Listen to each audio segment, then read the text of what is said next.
Deixa eu esclarecer algo para vocês. Quero esclarecer algo para vocês. Um certo dia Jesus falou: a ninguém chameis de pai, porque pai é só o vosso pai que está no céu. E aí? E agora?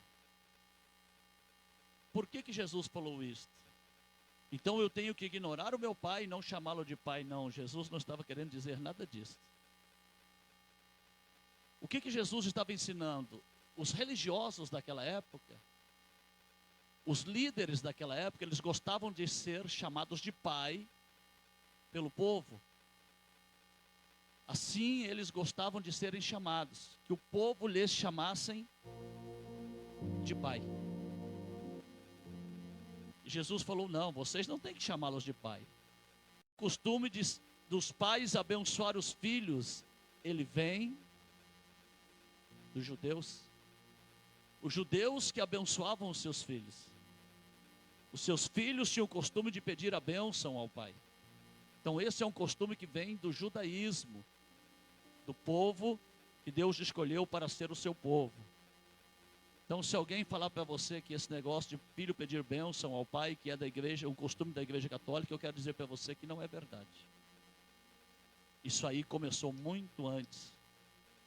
Você pode ver que os filhos, eles eram abençoados pelos pais, cada um na sua função, cada um no seu propósito. Tanto é que se você ler o livro de Gênesis, você vai ver que Esaú, quando vendeu a primogenitura, ou seja, o direito de ser o filho mais velho para Jacó, ele não ficou enfurecido e tampouco triste. Ele foi lá, vendeu o seu direito de filho primogênito, falou: para que me serve isso daqui? Para muita coisa. O primogênito, ele tem direito a 50% da herança. Quando o pai falta, 50% da herança era para o primogênito e o restante repartido com os demais filhos. Ou seja, a herança era bem maior. Além disto, o primogênito, ele sucedia o pai no sacerdócio patriarcal. Porque o primeiro sacerdócio que houve na terra foi patriarcal, onde os pais exerciam o sacerdócio sobre a vida dos filhos. Esse sacerdócio foi restaurado por Jesus. Sabia? Apocalipse capítulo 1, versículo 6 e Apocalipse capítulo 5, versículo 10 fala que ele nos fez reis e sacerdotes para Deus e o Pai. Ele restaurou o sacerdócio patriarcal. Este é o sacerdócio que ele restaurou. Nós somos sacerdotes da nossa casa. Você, irmã, é sacerdotisa da tua casa. O primogênito, ele herdava o sacerdócio. Quando o pai faltava, ele passava a ser o sacerdote da família. Ele assumia total responsabilidade sobre os demais. E Esaú jogou tudo isto fora. Tem pessoa que joga a bênção fora por pouca coisa. Por um prato de lentilhas. Lentilha nunca teve tanto valor. Lentilha, se você for olhar, biblicamente não tinha nenhum valor. A lentilha, ela era plantada em lugares onde não se plantava trigo, onde não se plantava uvas. Era nas encostas dos rios, era em lugares separados, porque não tinha muito valor. É por isto que quando Samá, servo de Davi, se eu não estou equivocado, está no capítulo 24 de 1 Reis, se não estou equivocado. Se não estiver, leia Reis todos que você acha. Ok? Então, irmãos, Samá, ele plantou um campo de lentilha. E o que os filisteus fizeram? Os filisteus falaram: vamos invadir o campo de lentilha de Samá. A roça de lentilha, em outras palavras. E ali, os soldados de Davi falaram: que eu vou defender lentilha junto com Samá? Vou perder a minha vida por causa de um campo de lentilha? Todos os soldados de Davi foram embora. Porque eles falaram: eu não vou defender aquilo que não tem valor. Eu não vou defender aquilo que não tem nenhum valor. E eles foram embora. Mas Samar, o que ele fez? Meteu a mão na espada e falou o quê? Ninguém vai tocar no meu campo de lentilhas. Ninguém vai tocar. Fui eu quem plantou, fui eu quem capinou, fui eu quem regou. Eu sei o valor do meu campo de lentilhas. E a Bíblia fala que Samar lutou contra todos os soldados filisteus, e ele venceu todos os inimigos que queriam invadir o seu campo de lentilha, porque ele sabia o valor do seu campo de lentilhas. Ele sabia qual era o valor do seu campo de lentilhas. Ele defendeu. Porque, irmãos, você sabe qual é o valor do teu campo de lentilhas, sim ou não? Sabe ou não sabe? Você sabe qual é o valor da tua família. Às vezes para as outras pessoas não tem nenhum valor. As pessoas olham para o teu filho que está perdido, para a tua filha que está perdida, talvez nas drogas, no álcool, na prostituição, na homossexualidade. E para as pessoas não tem valor, porque não é o campo de lentilhas dela, mas é o teu campo de lentilha. Você sabe quantas noites você perdeu de sono com aquele filho, com aquela filha. Às vezes que você carregou no colo para ir para o médico, às vezes que você ficou no hospital com ele ou com ela. Às vezes que você tirou da tua boca para dar de comer, tirou de você mesmo para dar de vestir. As pessoas não sabem o valor do teu campo de lentilha, por isso muitas das vezes as pessoas te abandonam sozinhas na tua luta. As pessoas te abandonam sozinha no meio da luta e te deixam sozinho. Mas eu quero dizer, Deus te deu o teu campo de lentilha. Pegue a tua espada e defenda o teu campo de lentilhas em nome de Jesus. Defenda aquilo que tem valor para você. Lute com todas as tuas forças. Lute por aquilo que Deus te deu, por aquilo que Deus entregou nas tuas mãos. Porque só sabe o valor do campo de lentilha aquele que luta por ela, aquele que luta pela sua casa, aquele que luta pelos seus propósitos, pelos seus objetivos, pelos seus ideais. Este sim sabe o valor que tem o campo de lentilha. Samar lutou, porque ele tinha convicção, ele dizia: ninguém vai tocar no que é meu. Pare de entregar o que Deus entregou nas tuas mãos de mãos beijadas para o diabo. Pare! Pare de entregar o que Deus entregou nas tuas mãos de mão beijada para o inimigo. Lute por aquilo que Deus tem entregue a você, por aquilo que Deus tem dado a você. Não importa o que os outros pensam, importa que foi Deus quem te deu. Lute em nome de Jesus. Quem está entendendo, levante a mão. Então aí a revolta, porque Esaú trocou aquilo que era de valor diante de Deus e diante dos homens por um prato de sopa de lentilhas. O que ele poderia ter feito? Não, eu estou com fome, mas eu vou cozinhar algo, vou fazer um bolo, vou fazer um pão, vou cozinhar algo, mas eu não vendo aquilo que Deus me deu. Eu não negocio aquilo que Deus me deu. Eu não negocio aquilo que Deus me entregou. Pare de negociar com o inimigo aquilo que Deus entregou nas tuas mãos, aquilo que Deus te deu. Lute até o final. Jacó falou: tudo bem, aqui está o... Quer é pegar ou largar. E ele deixou o ventre, a fome falar mais alto. Ele troca o seu título de primogênito por um prato de sopa de lentilhas. Quem já comeu lentilhas aqui, levante a mão.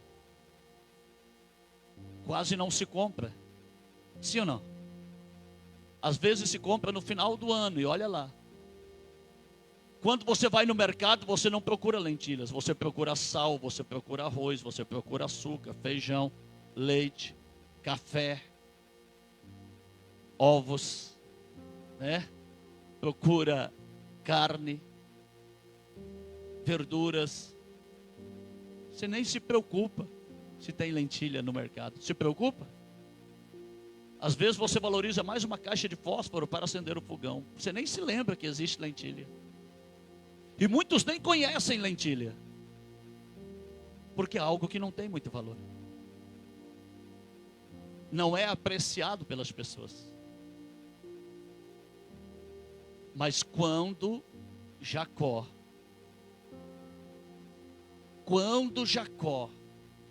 recebeu a bênção do seu pai no lugar de Esaú, aí Esaú ficou endemoniado.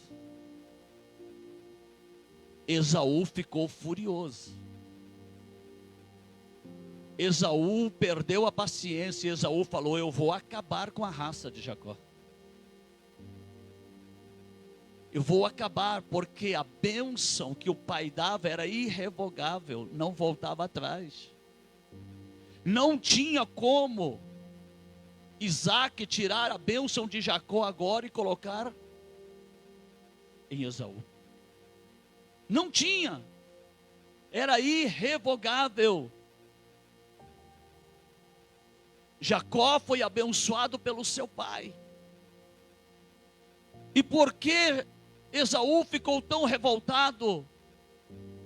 Porque Esaú sabia o valor da bênção. Provérbios capítulo 10, versículo 22 diz assim: porque a bênção do Senhor enriquece e não acrescenta dores. A bênção do Senhor transforma a vida do homem, a bênção do Senhor transforma a vida da mulher. Tanto é que, passado alguns anos, Jacó deixou de ser Jacó para ser Israel. Deixou de ser Jacó para ser Israel, príncipe de Deus. Príncipe de Deus. Você pode ver que quando Jacó vai passar o val de Jaboque, não é vale, tá, irmãos? Tem pessoa que fala vale, está errado. É val. Jaboque era um rio. Um rio que deságua no Jordão. E ali, Jacó precisava passar por Jaboque. Val é um lugar do rio onde ele passava com a água na canela.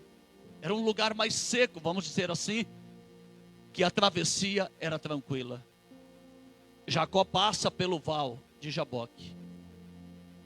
Ele fala para Lia: vai por aqui, fala, né? Ali para suas esposas. Fala para Raquel: vai por aqui. Ele divide as esposas com os bens, com os filhos, porque ele temia ser atacado pelo seu irmão Esaú. Ele temia que o seu irmão Esaú o atacasse. E o que ele faz? Ele fala: vocês vão na frente. Talvez algum dos trabalhadores falaram: nós vamos ficar com o Senhor. Ele falou: não, agora é eu e Deus. Eu estou voltando para a casa do meu pai. Eu estou voltando para a terra que Deus prometeu. E eu não posso voltar como Jacó. Se o meu pai me abençoou, e eu fui abençoado pela promessa que foi feita ao meu avô Abraão, ao meu pai Isaac, esta promessa está sendo transferida para mim. Por quê? Que você ouve muitas as vezes na Bíblia: Deus de Abraão, Deus de Isaac, Deus de Jacó, o Deus de Israel. Porque Deus é um Deus geracional. Deus é um Deus geracional, ou seja, a bênção do Senhor estende-se de geração. Se eu não estou equivocado, o Salmo 144 diz que uma geração contará a outra geração as maravilhas do Senhor. A bênção do Senhor que está na minha vida, ela vai se estender sobre a minha descendência. A bênção do Senhor que está na tua vida vai se estender sobre a tua descendência. A menos que a minha descendência seja rebelde e não queira a bênção que Deus colocou na minha vida. Mas se a minha descendência buscar e servir a Deus da maneira que eu tenho buscado e servido, a bênção de Deus que está na minha vida vai se estender sobre a vida deles. Sobre a vida dos meus netos, bisnetos, trisnetos, tetranetos, que eu espero ver até a minha 4ª geração, se assim for a vontade de Deus. A bênção do Senhor enriquece e não acrescenta dores. Esse enriquece tem 2 conotações. Primeiro, te enriquece na presença de Deus com as promessas de Deus. Segundo, te enriquece diante dos homens, porque Deus te fará prosperar diante até dos teus inimigos. Até diante dos teus inimigos, se você for fiel a Deus. E Jacó fica na beira do rio, fazendo o quê? Orando, clamando, buscando a Deus. E de repente aparece quem? Um anjo do Senhor. E quando Jacó vê aquele anjo do Senhor, ele começa a lutar, a guerrear com aquele anjo. Irmãos, deixa eu dizer algo para você. Deus é misericordioso. Às vezes você está lutando com Deus e Deus faz você pensar que você está vencendo, que você está prevalecendo. Quantas vezes você está lutando com Deus em oração e jejum e fala, não, eu estou prevalecendo. É a misericórdia de Deus na tua vida, é a misericórdia de Deus na minha vida. A Bíblia fala que o anjo do Senhor levanta a espada na época de Davi, e naquele dia caem 70 mil homens, só dele levantar a espada. Agora imagine Jacó lutando com o anjo. Se o anjo fizesse isso, ó, um sopro, teria destruído Jacó. Mas Deus faz com que eu pense que eu estou lutando, que eu estou prevalecendo, porque Ele é misericordioso. O que acontece no meio da luta? Para Jacó não pensar que ele era o super-homem, o anjo só toca na juntura da coxa dele. Só dá um toquezinho de leve. Dá. Ele começa a mancar. Começa a mancar, começa a sentir dor. Mas ele não desiste. Por que o anjo tocou ali, na perna de Jacó? Primeira coisa que Deus vai fazer na tua vida, antes do Senhor te abençoar, antes do Senhor mudar a tua identidade, o teu caráter, Ele começa a mudar os teus passos. Porque os passos de um homem reto, de um homem justo, são confirmados por Deus.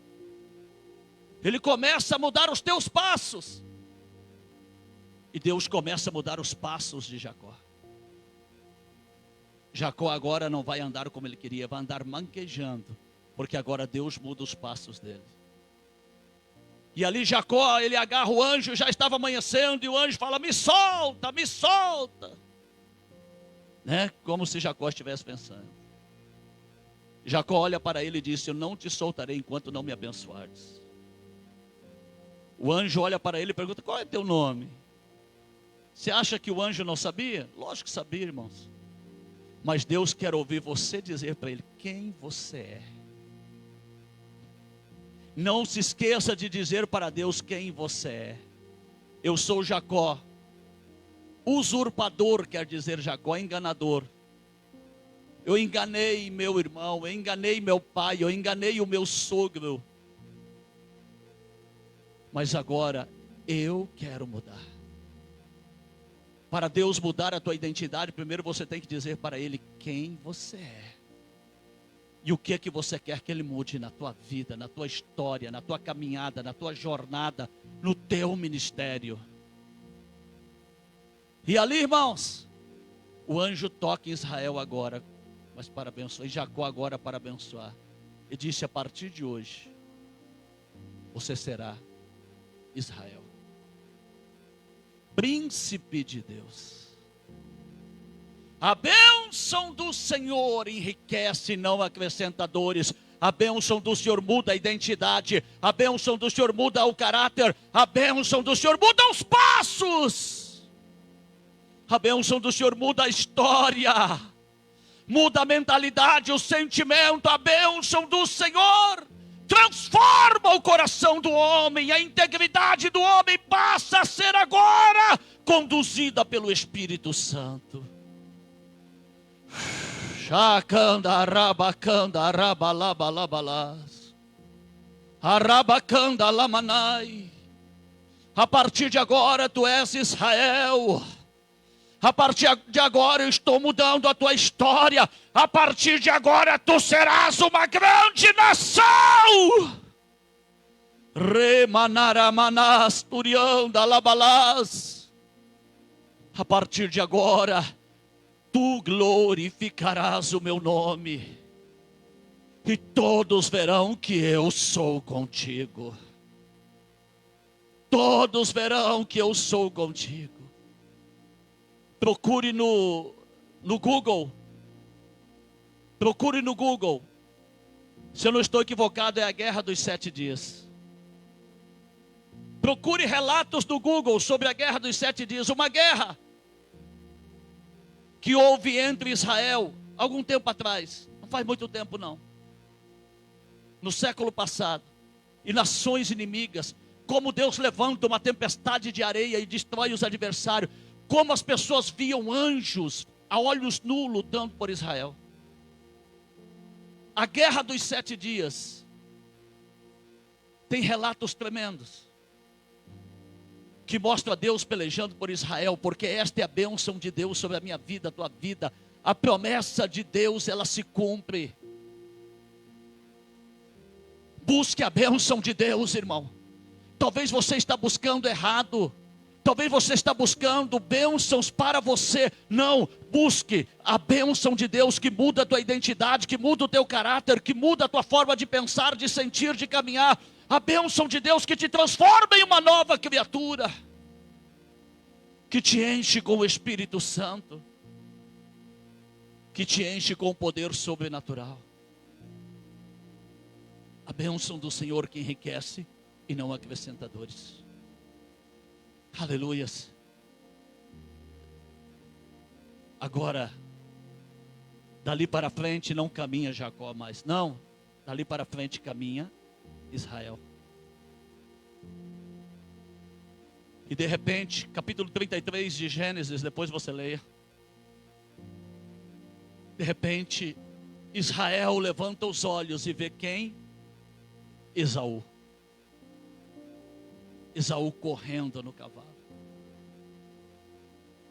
Jacó temeu, porque agora Jacó pensou, é a hora dele vingar tudo que fiz. É a hora dele descontar tudo que fiz contra ele, enganando-o. Mas agora ele se esquecia que ele não era mais Jacó. Agora ele era Israel, príncipe de Deus. É isto que você tem que entender. Você não é aquele velho homem mais, você é príncipe de Deus. Você não é mais aquela velha mulher, você é princesa de Deus. Você é nova criatura. As coisas velhas se passaram, eis que tudo se fez novo. Labachandaramanaya, labalás, te que andarás. Você é nova criatura. Não tema o teu passado. O teu passado foi apagado pelo sacrifício de Cristo. Não tema o teu passado toda vez que Satanás quiser te acusar e dizer: ah, você fez isto, você errou aqui, você errou ali. Olhe bem na cara de Satanás e diga: aqui não, Satanás, porque o meu passado já foi apagado pelo sangue de Jesus que foi derramado na cruz do Calvário. O teu passado não existe mais diante de Deus, está no mar do esquecimento. O teu passado foi apagado. Aleluias! Você é nova criatura. Jacó ainda temia, mas agora ele tinha que entender que ele não era mais Jacó, ele era Israel.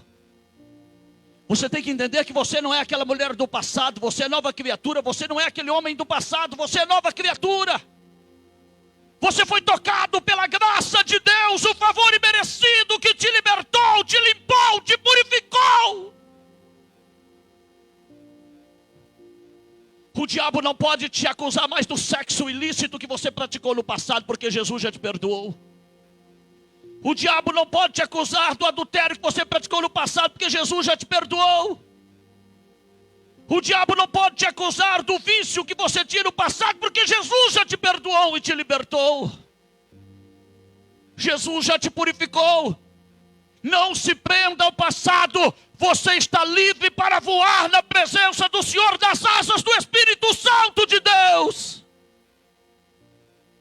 Você se humilhou, você se arrependeu, você pediu perdão. Então voe nas asas do Espírito Santo. Era o encontro de Israel com o seu passado. Às vezes Deus coloca o teu passado na tua frente, mas não é para você temer, é para Ele mostrar que Ele mudou o teu passado e a tua história. Ele mudou o teu passado e a tua história. E Deus coloca o passado de Jacó na frente dele. Quem? Aquele que falou que iria matá-lo. Mas quando ele olha para Jacó, ele não vê Jacó, ele vê uma nova pessoa. Ele não vê o traidor. Ele vê uma nação que estava sendo gerada por Deus, aleluia. Ele vê uma nação que estava sendo gerada por Deus. E Esaú desce do seu cavalo e sai correndo ao encontro de Jacó. E Esaú abraça Jacó, que agora é príncipe de Deus. E ali eles choram, se abraçam. Tem um concerto, uma reconciliação. Por que que Deus colocou o passado de Jacó na frente dele? Para ele ver que o passado dele havia sido mudado e transformado, e que agora a bênção do Senhor que enriquece e não acrescenta dores estava sobre a vida dele, e que agora ele não era mais condenado pelo passado, mas agora ele tinha uma caminhada pela frente, ao qual a promessa que Deus havia feito a Abraão, seu pai, a Abraão, seu avô, a Isaac, seu pai, se cumpriria na vida dele e em todas as gerações. Vocês estão entendendo? Eu quero dizer que o Senhor, Ele nos abençoa. E eu vou te provar. Você não vai ser abençoado, você já está abençoado. Você não vai ser abençoada, você já está abençoada. Efésios capítulo 1. Aleluias. Às vezes você está clamando e pedindo: Senhor, me abençoa. Você já está abençoado.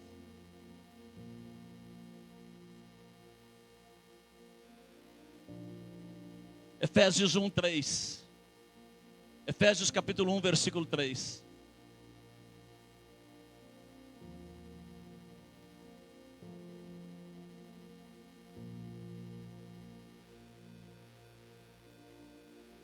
A bênção do Senhor já está na tua vida.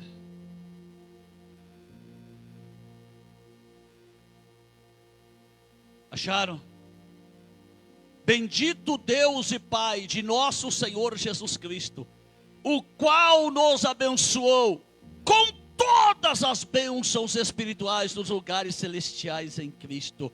Abençoado, louvado seja o Deus e Pai do nosso Senhor e Salvador Jesus Cristo, que nos abençoou. Não é com uma, não é com duas, não é com três, é com todas as bênçãos espirituais dos lugares celestiais em Cristo. Ou seja, aqui no mundo espiritual a tua bênção já foi gerada. Aqui no mundo espiritual o teu milagre já foi gerado. Aqui no mundo espiritual a tua resposta já foi gerada. Aqui no mundo espiritual a porta já está aberta. Aqui no mundo espiritual, meu irmão, a resposta já está certa. O que está faltando, apóstolo? A senha. Espera aí, eu não entendi. Vou te explicar. Para você acessar tudo isso tem uma senha. Você chega no supermercado, está meio difícil, mas vamos dizer que você encheu o carrinho. Ok? Você encheu o carrinho, se não enchia, vai encher a partir de hoje, em nome de Jesus. Receba. Amém? Aí a operadora do caixa passa tudo, né? Passa a Nutella, né, irmãos? Passou o chocolate das crianças, a bolacha Orion, né? Passa tudo lá. Aquela goiabada, a farinha de tapioca, a goma de tapioca, o queijo coalho para fazer a tapioca. Passou tudo. A operadora passou. Aí na hora de você pagar, você coloca o cartão. Tem dinheiro na conta, mas você esquece a senha. Tem dinheiro na conta.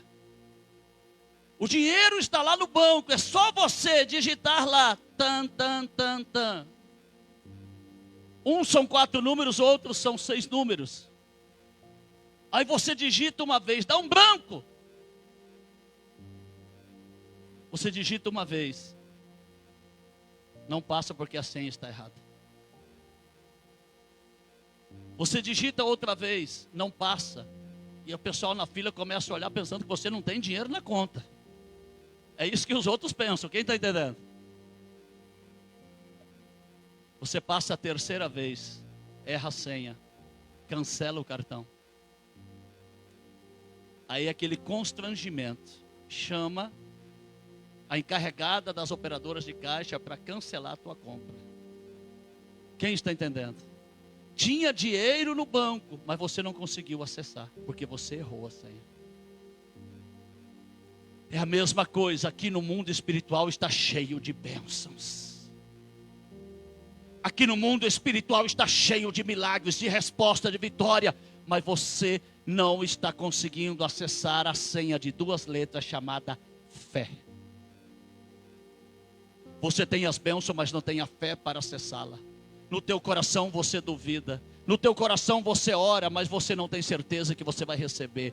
E a fé, Hebreus 11 primeiro, é o firme fundamento, é o alicerce das coisas que se esperam e a prova das coisas que não se vê. Sabe qual foi o homem que deu a maior prova de fé na terra? Abraão.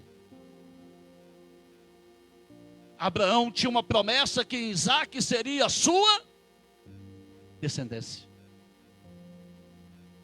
E o que Deus faz? Deus pede Isaac para Abraão. Suba no alto Moriá e me dê o teu filho, teu único filho. Abraão não negou. Sabe por quê? Porque Abraão cria que até dentre os mortos Deus teria poder de ressuscitar o seu filho.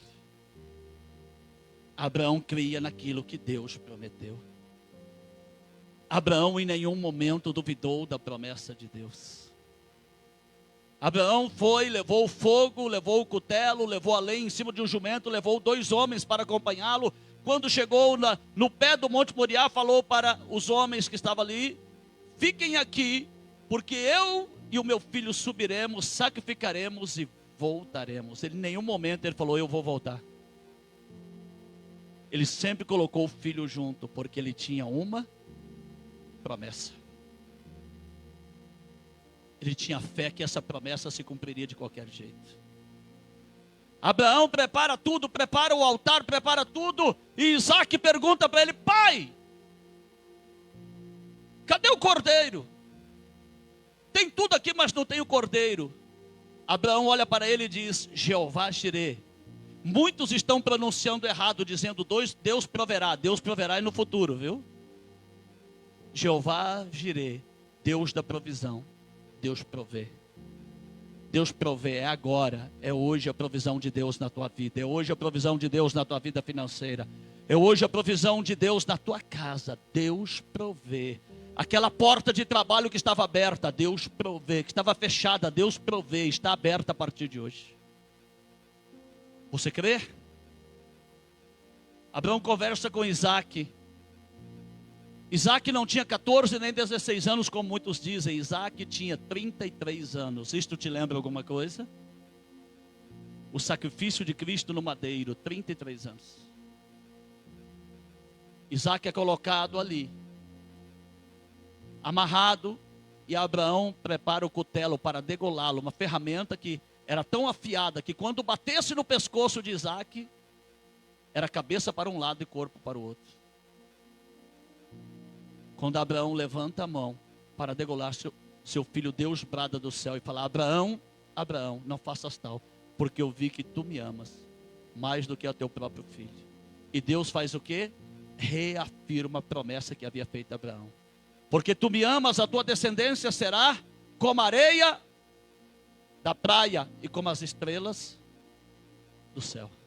Areia da praia, a descendência do povo de Israel. Estrela do céu, a igreja do Senhor que hoje brilha na presença de Deus.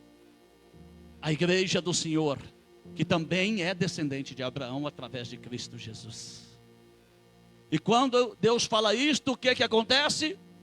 Um cordeiro berra, preso pelos chifres no arbusto. Abraão estava ali, Isaac estava ali, e o cordeiro não estava em nenhum momento, senão eles teriam visto. Deus provê. Deus provê. Então, Abraão, ele tinha a chave que acessava, a senha que acessava todas as bênçãos no mundo espiritual. Qual senha é esta? A fé. As bênçãos estão todas aqui, mas enquanto você não acertar a senha e crer sem duvidar, elas não chegarão a ti. E eu quero dizer que a bênção do Senhor, ela enriquece, ela nos abençoa e ela não acrescenta dor. Pelo contrário, ela traz paz até no meio da luta. Que Deus abençoe, que Deus te guarde, que o Espírito Santo tenha falado conosco e que o Espírito Santo continue falando ao nosso coração. Amém?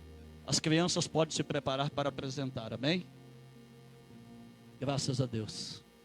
Vamos ter uma apresentação aqui das crianças para homenagear os pais. Muitos ainda estão comemorando os dias dos pais até agora, né? Que muitos não vieram hoje, é verdade? Mas Deus abençoe vocês que vieram, em nome de Jesus. Deus abençoe a tua vida e que você tenha entendido a palavra de Deus.